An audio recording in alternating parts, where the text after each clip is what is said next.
Olha aí como é que tá o trem. Aqui, ó. Tudo amarelo, preto. Realmente porque sai fumaça.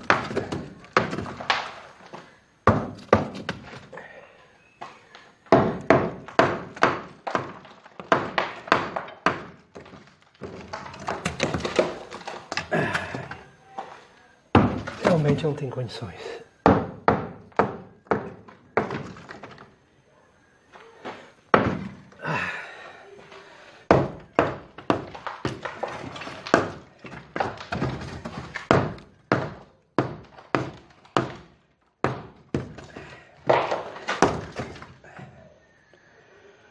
Olha a real situação.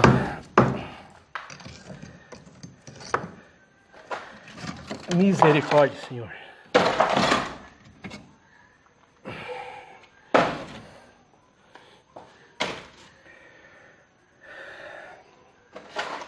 Eu não acho explicação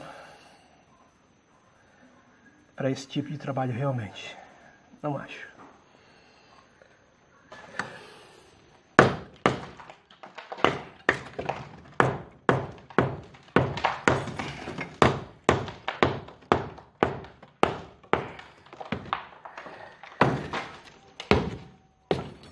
Por isso que os bons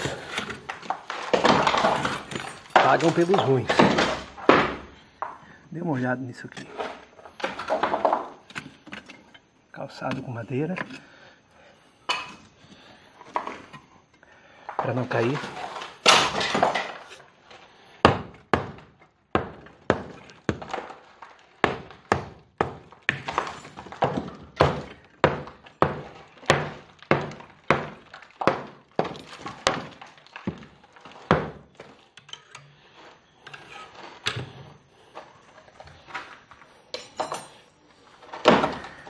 Não sei para que tanto ferro, eu nem uso ferro nisso aqui. Olha aí a real situação. Meu Deus.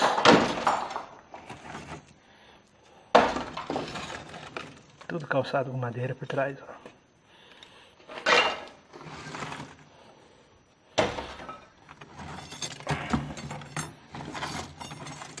Aí, isso aí. Não tem condições, realmente.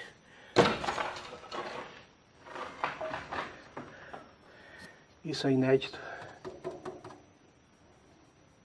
Por isso que as coisas não funcionam, né, gente? Nem o gesso foi protegido. Tem que tirar esse gesso aí. Dê uma olhada aí. Isso aí.